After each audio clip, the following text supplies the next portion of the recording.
papupulis daw siya. So, ganun siya kasamang nanay. Ano? Pulis siya daw? Saan siya pulis? Papapulis yan? Oo, ng nanay niya. Dahil? Sa siraan daw yung cellphone.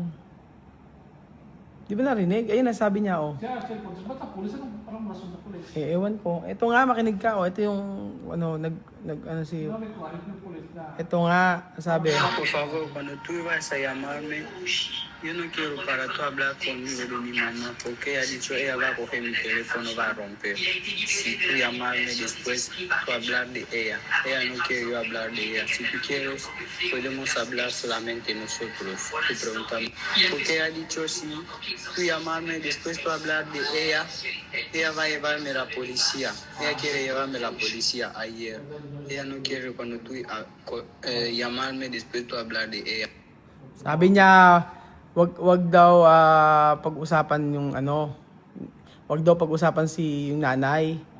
Kasi sisirain daw yung cellphone niya, wawasakin daw.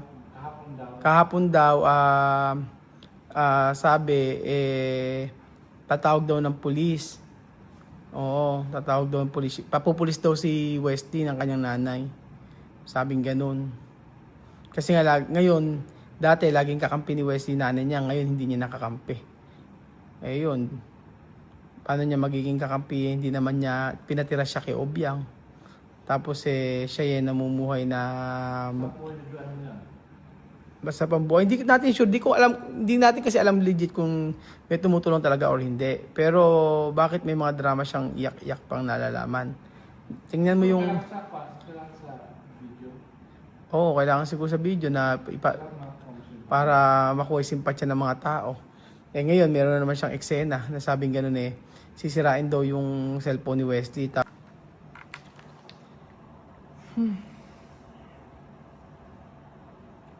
Ayun po, nangingi ito ng rescue kaya ganito. Kaya ito nag-message sa akin.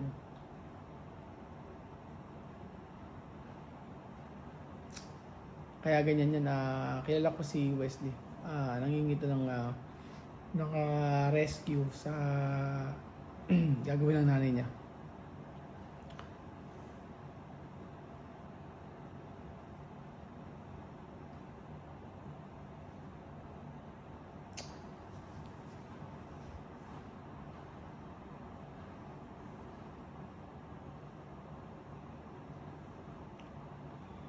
Nang iniisip ko dito ay syempre sasabihin ng iba kung nagsasabi ba ito ng totoo or hindi ito nagsasabi ng totoo, nagsisinungaling ba to or paniniwalaan pa ba natin to or hindi na, ano ba, diba? Yun yung naiisip ng iba, I think, or ito yung possible na sabi kasi sila parehas kasi sinungaling, parehas lang kasi sila ganyan. Yun ako.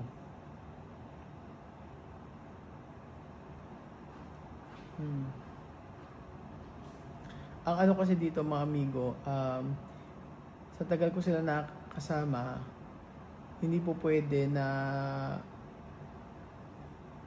sa bata kay Wesley ako magbigay ng salapi ng pera. Pagka sa kanya na malaking malaking problema yun. Kaya tapos pagka parehas di ko maunawaan sa kanila pero ang nakakaawa dito kasi si Wesley wala siyang magawa kundi sumunod sa nanay niya kasi bata pa siya. Wala siyang magawa kasi gusto niyang kailangan niya sumunod sa nanay niya kasi kung hindi gagawin siya ng hindi maganda. I remember na ang ginawa ng nanay niya sa kanya is ininit yung kutsilyo or yung kutsara or tinidor tapos ipinaso sa kanya.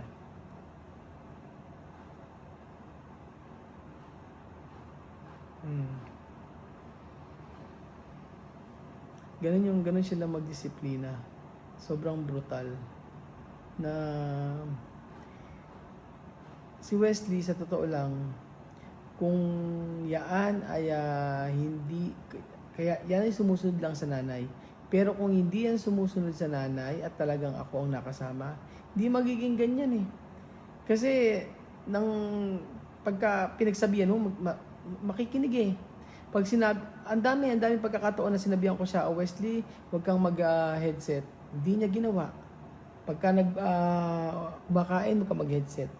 Wesley, pagka nasa bahay ka, huwag naman dire-diretso ang pagpasok mo. Baka naman po pwedeng mag-greet ka. O yun. So, marami kaming inayos nung nandito kami sa Pilipinas na naayos naman, naging okay naman. Nung time kasi, minsan pupunta sa bahay, hindi naman siya mag-greet. Tapos sabi niya, bakit ako hindi ka nag-greet? Sabi ko sa kanya ganun. Dire-diretso ko lang, tapos punta ka sa kusina, kain ka, alis ka na agad, wala kang nakita. Eh nun pala, may time pala nag-greet siya, walang pumansin. So, ang sinasabi ko, abay, ba't di mo sinabi? Para nalaman na, baka hindi ka lang narinig, kaya ganoon. So, medyo emotional sila, sensitive sila. Maraming ugali si Westy na ituwid namin ni Lenlen. Na ituwid namin. Kaya sabi ko nga po sa inyo, ang karakter at ang pag-uugali sa tao, mababago naman yan, basta depende kung sino yung nakakasama. Kaso, sabi niya na hanggang sa huli, ang sabi niya sa akin, hindi ko pwedeng suwayin yung nanay ko. Kapag sinuwi ko yung nanay ko, sigurado lalong hindi magiging okay ang lahat. Kaya nakauwi siya ng siya lagi nagsusumbong sa akin. Siya ka nagsabi sa akin na yung pera pinadala mo, pinambiling piluka. Yung pera pinadala mo, ginamit na ganyan. Kahit nandito pa sa Pilipinas, siya nagsasabi na yung pera mo, pinambili ng alak. Yung pera mo, pinambili ng ganito. Yung pera mo, inubos agad. Ganun. Compare sa isa, yung anak talaga, sabi ko nga ganun, yung anak ay marunong na magtipid. Nagpapabili pero magtitipid. Hindi siya grabing gumastos. Laki ng Kaya sabi niya sa akin ngayon, wag daw na lang pag-uusapan pagka kung tumatawag daw siya at mag-uusap kami, wag daw pag-usapan nanay niya kasi pag pinag-usapan daw niya ay papupulis daw siya. So ganun siya kasamang nanay. 'Di ba? Papupulis mo yung sarili mong anak dahil lang ganoon. 'Di ba? Papupulis mo yung gagawan mo ng hindi maganda anak mo at hindi mo bibigyan ng pagkain, hindi mo bibigyan ng pera kasi ayaw gumawa ng video against sa akin. 'Di ba? Ganun ka magmanipula para sa anak mo. Ganun siya kasama, 'di ba? Kaya nga po lagi kong iniisip na ano pa ba ang ulit siya sa mga niya.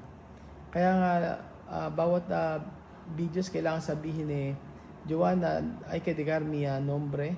No hay que hacer video para mí, para gastar mi nombre. Pero cuando tú hacer video para mí, para gastar mi nombre, no hay problema. Pero yo responder todo tu decirme. Kaya maganda sinasabi yung ganyan na kapag ka siya ay gumawa, tigilan niya yung paggawa ng videos na against sa akin at titigil din ako at titigil din ako at kapag ka hindi ka nag-stop, sasagot pa rin ako. So, yun lang sabi ko sa kanya. Siya lang ba may karapatang gumawa ng mga videos para kagaya niyan, si Wesley na hindi niya ginawa yung gusto niya na gumawa ng videos para siraan ako. Kasi sabi ni Wesley, malaki ang respeto niya sa akin. Diba? Hanggang kahit di ko siya binibigyan, ay hindi niya gagawin na magsalita ng against sa akin. Kasi alam mo siya sasabihin masama sa akin If ever kung may sasabihin siyang against sa akin, for sure yan ay hindi katotohanan, di ba? So, wag na tayo magulat if ever gumawa ng video itong si Wesley against sa akin. Kasi siguro wala na siyang choice dahil ako, hindi naman po ako nagpapadala sa kanya, hindi ako nagbibigay sa kanya. Wala siguro kung wala siyang makakain talaga. Yun po, pero sabi ko nga po sa inyo mga amigo, kung ako mismo ang pagdating pa lang dito sa Pilipinas, ako ang nakasama niyan, hindi yan magiging ganyan na naging kasi sa huli, nung nandun po kami, nang uuwi na sila mga amigo, kinakampihan niya na yung nanay niya kasi wala siyang magawa kasi kailangan niyang kampihan. Pag hindi niya kinampihan yung kanyang nanay, ay may mangyayaring hindi maganda sa kanya. So, ganun po siya mga amigo. Kaya hindi natin masisi kung ba't ayaw niya alagaan yung mga kapatid niya. 'Di ba? Kaya ayaw niya alagaan yung mga kapatid niya kasi mali rin yung pagtrato ng nanay niya sa kanya. 'Di ba? Ganun po 'yun. Kaya kagaya niya nagsusumbong sa akin si Wesley na wag niyang pag-uusapan tong yung babae sa pag kami nag-uusap. At pag hindi, sisiraan yung cellphone niya. At ganun na mangyayari. Papupulis siya. Ay, ako. Sabi ko nga po mga amigo, ang laging sinasabi is putulin ni communication dito sa pamilya to. Paano? Wala nang problema, pwede naman din. O pwedeng, hindi ako napag-usap sa kanya, sa nanay, hindi ako napag-usap sa nanay. At ayoko makipag-usap sa kanya. Kaya sabi ko, kaya Wesley dati, kung meron siya kailangan sa akin, sabihin niya sa akin. Pero ano sabi niya? Hindi ako magme-message kay Raul. Hindi ako magme-message. Kasi, ang sabi niya sa akin, sabi kasi ibigay na yung lupa. Ibigay na raw yung lupa, patayo ng lupa at ganun-ganon. Sabi ng nanay, sabi ng bata sa nanay, na gano'n na ibibigay daw para daw tigilan na. So, sabi ko, kausapin niya ako, sa akin siya magsabi, bakit sa'yo sinasabi, di ba? Ganun lang. Pero hanggang nandyan yung nanay at mamanipulihin, wala siya magagawa. Pinakamaganda, pag nag-18 years old siya, magpursigi siya para sa sarili niya. Magpursigi siya, mag-aral siyang mabuti para sa kanyang sarili, para sa kanyang future. So, ganun ang pinakamaganda mga amigo. Para at least, hindi siya nakaasa sa nanay niya. So, sabi naman nga, nakakakain nga siya ng hindi niya sa nanay niya. Pero, alam niyo, kahit ano pa mangyari, tutulungan pa rin ni Wesley yung kanyang nanay. Tsaka kanyang mga kapatid. Ganun. So, napaka-grabe ang, kagaya kaya, sabi nga ganun ng ito yung sabi niya.